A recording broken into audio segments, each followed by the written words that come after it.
world where achievements and accolades motivate us to do more and be more, we're often left wondering, is this really it? Deep inside, you know there is more to life. You're ready to leave behind the old, push your way through, and claim the deeper life that's calling you. That's where we excel. We're your hosts, Stepanie Allen and Maren Stepanie. And this is the Soulful Leader Podcast. Sit back and relax as we share the shortcuts we've uncovered to help you make shift happen.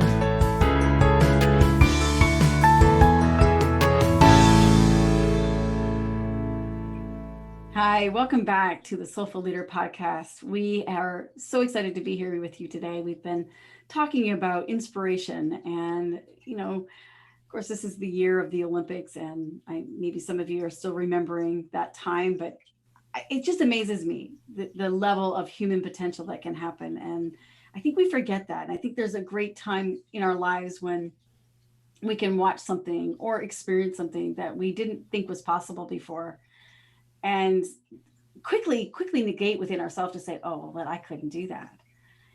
And we're here to tell you that that's not true. That's not true. We all are amazing geniuses. We all have these gifts and strengths. And really what defines, excellence is really a mindset as well as a practice. So we're going to talk a little bit about that today and really inspire you to look inside and to really question. And the question that we started with is really looking at, what is it that you would live for and what would you die for? Because those are often deeply connected to love. And that really is the opening, isn't it, Maren? About what we've been talking about is that when love is there, how much more is possible? It really is. And it's a powerful question, and one that I think that a lot of people would shy away from, right? Death is a part of our lives, and yet we ignore it, we shove it to the side, we do anything that we can to avoid it, obviously, and avoid even talking about it. And yet, if we really wanted to be inspired by our own lives, that would be the question to ask, right? What would make me feel most alive is the thing that I would actually do, I would die for. And it can be an intimidating question, and it might be something that, you as our audience members could sit with for a little bit, and maybe it makes you a little uncomfortable too. But I like what Stepanie said about taking that to the side of love, right? Where that's the thing that would really inspire us to our deepest moment of love. I know, Stepanie, you were telling me a story about one of the Olympic runners, and I'm sure that some of our audience members have seen that. Why don't you share that story? It was just one of those runners that, she had fallen. She had gotten tripped up by, in the pack in the 800, I think it was a 1500 meter. And she got right back up again, and she just went for it. She didn't let what had happened to her hold her back.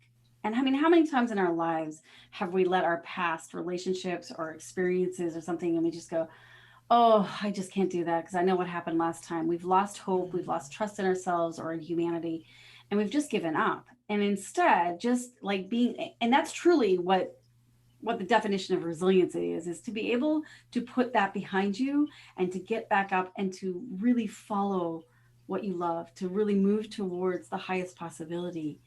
That takes training. Like, don't underestimate that. Oh, it's that simple. It's not. It does take training, and it takes practices and a group of people to be able to help you to stay accountable. But ultimately, it's between you and your own heart. And that's what we're here to talk about, is your heart as a soulful leader. That what is it that you love so much that you would get back up and do it, and to do it for more than just yourself, because to do it for ourselves is a wonderful thing. Of course it is, but it's limited. It's finite. When you can forget about yourself, when you can transcend your humanality and allow yourself to say, I get to do this instead of I have to do this, that it is a blessing and it's not a curse, but it's something that has been literally programmed into your DNA to say, I can do this. I want to do this. This is what gives me meaning, fulfillment, and purpose. And to also not let the ego take over that. When we start to think about what other people will think or say or do, or the what if, the coulda, shoulda, woulda, ought tos, our ego gets to drive the bus, and that's not a good thing. That's not a good thing. We want our heart to be driving the bus. And speaking of bus, as I said, I was kind of remembering this as a story that I was speaking of earlier with Maren. In one of my past lives, I was a tour manager. So I would get on one of those big motor coaches and, speak to 50 people for a 10-day tour.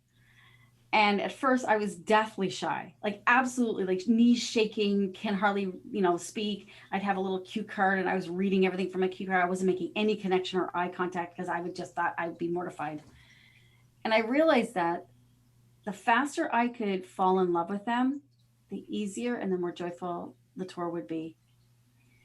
And that became kind of my kind of like my Olympic games. That's kind of my whole thing. It's like, okay, I've got 10 days to do this. How fast can I fall in love with these people? I And love so, that. yeah. And we were speaking of that because I know all of you that are out there, you have something that you love, whether it's people or a process or research or whatever it is, there's something out there that you love. And that's what gets you out of bed in the morning. And I think a lot of us have made things right or wrong, good or bad, instead of just saying, well, what is it that you truly love? And I'm so inspired by that because you didn't love being a tour guide until you fell in love with the people and you Exactly. gave yourself an assignment. You're like, okay, if this is so, if you were going to rank an action in your life, whether it's okay, so for Stephanie, it was being a tour guide. And if you were going to rank that in your life between You're like, like I a know. like a 9 and a 10 or something like that. I think being a tour guide for me, there was the after effects. I love to eat. I like the people. I like seeing new things. Like those things were really great. But all of the other details of like, you have to be here at a certain time. You have to have all of these. You have to count all the bags. There's all these other things I have to do that just I'm really not that great at. I'd rather have somebody else do. But if I could tune into my heart and go, why do I love this? Why is this so important? I also had the opportunity as a leader in that level is to give them the story, not of what happened of the drama and the trauma, which is a lot of times what we do as tour guides, right? The bigger the drama, the more sensationalism, but to give somebody the higher story. I always wanted to have my intention as that when people would come on a tour with me, that they would leave more inspired and happier and healthier because of it in their hearts, so that they would take home something with them that would then help them implement into their life from a different mindset.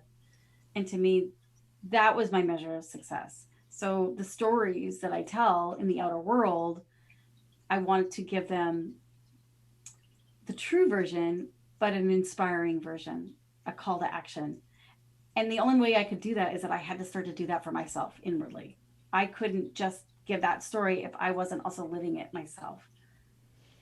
So I do. I absolutely love that, like I was saying. And the reason is like, so for my audience, for our audience, if you had to do something in your life that was like, oh, it's like a 1 or a 2 out of 10, what is it? And this is a Tony Robbins thing of what is it that you could do to make that a 3 or a 4? Or, and then if it's a 3 or a 4, what could you do to make that a 5 or a 6? What could you do to make that? And that's essentially what I hear that you did was you took something that you were dreading and that you didn't love.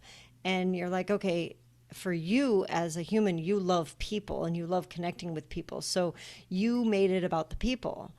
And you found how you could bring your passion and your love and transformed it to the point where that's something you really enjoyed and you looked forward to because you would do research about the people and you'd find out who they were and you'd connect to them. And I think earlier you had said you kind of challenged yourself to see how quickly you could fall in love with those people on each of those tours. Absolutely. And there's a saying that I keep, that I've heard from one of our teachers as well, is that, people don't care what you know until they know that you care. Very much so. So how can I care more? And I think for leaders, for those that, yeah, I mean, we're talking leaders, that's key. This is like the keys to the kingdom right here. Is stop focusing on what you know and don't make it about you, right? That's what I had to learn is it's not about me.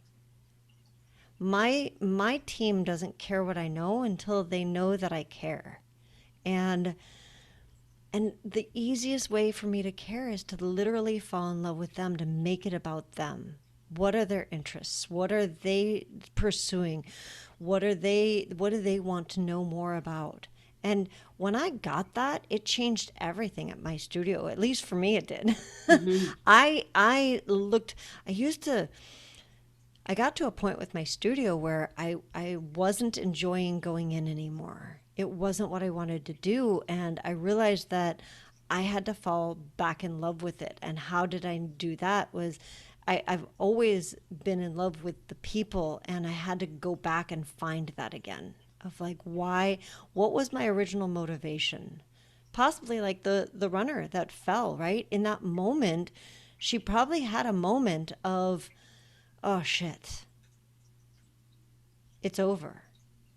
And then she remembered her vision, why she was in love with it, what she did, and her training kicked in. You had mentioned it takes practice too. It does take That's practice. It right. doesn't just happen. Making those decisions, it's it's a lot of tiny decisions along the way. There's another saying that we have too is like, who are you when no one's looking? Hmm. Because that is the quintessence of your practice. It's like, who are you when no one's looking? Because that's what you'll default to. So when life gets tough, when it gets, if you haven't done anything to work with that, you will default to that being. And is that who you want to be? Yeah. And it will be so. It makes it sound like it's an either or, right? If it's not, if that's not who you want to be, how do you change it? And the way you change it is a lot of small actions. It's Consistently. practicing being a new person every day, of choosing to make a different decision in each moment. And then when you forget, forgiving yourself. You're like, okay, I forgot that time. Next time I'll remember. And remembering. And it's interesting because this is how we practice dance. And it's exactly the same, whatever, if you learn bowling or if you learn to dance or if you learn to drive a car. It's not you get in the, think about most of us already know how to drive a car, and you don't get into a car and just know how to drive. It's consistent actions over time to the point where now it's subconscious and you don't need to think about it anymore. And that's when you're a changed person. You're a person that you went from a person who couldn't drive to a person who could drive, right? Just like you went from a person who might not have gotten up if you fell to a person who would definitely get up if you fell. Yeah. Absolutely. There's a saying that you can start with, like, that you don't know. Like, you're consciously, you're consciously conscious of the things that you don't know. And then you move to the consciously, okay, now, I want to be, you keep practicing until you can get it so that it's just like second nature. It's Yeah. totally unconsciously conscious. There's four levels of that. This is what you're Yeah. thinking of. The you go from Uh, unconscious incompetence, meaning that you don't know that you don't know. So somebody who walks into my dance studio, they don't know that they don't know how to, they know they don't know how to dance, but they don't know what it takes. So they're consciously incompetent, right? Or they're unconsciously incompetent, sorry. And then they start to learn some things and they realize, oh my God, I have no idea what I'm doing. And now they become consciously incompetent, right? And then they move to the, okay, so I'm starting to get this, and they become consciously competent, meaning that they're not good at it until they actually put attention on it. And then they can start to do that, right? And eventually, the goal is to become unconsciously competent, meaning that you don't think about it and you can just do it.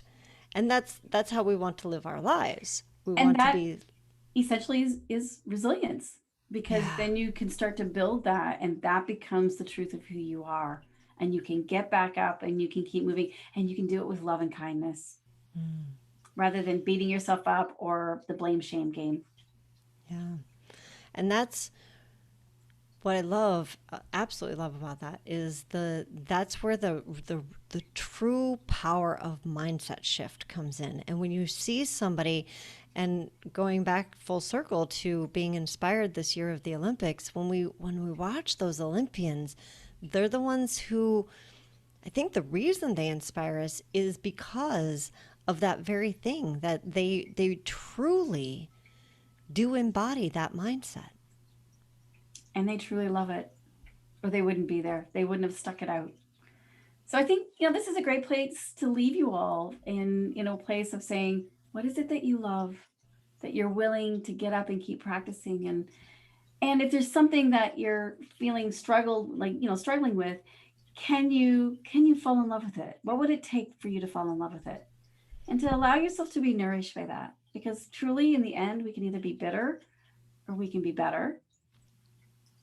And we can always move into the higher story of who we are and why we're here. Yeah. And I will tell you that Stepanie is the queen of higher stories. And I love that about being partners with her and getting to do this, because it reminds me to always be looking for the higher story. And if I could tell this in a way that would inspire me instead of drag me down, what would that be? So that's what I would like to leave you with today is if there's a challenge in your life, how could you tell a different story about it so that it could leave you more inspired and moving towards your goal instead of away from it? So stay resilient, and we look forward to being with you next time.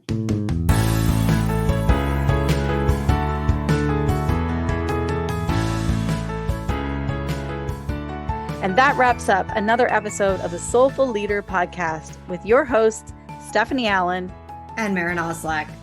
Thank you for listening. If you'd like to dive deeper, head over to our website at thesoulfulleaderpodcast.com. Until next time.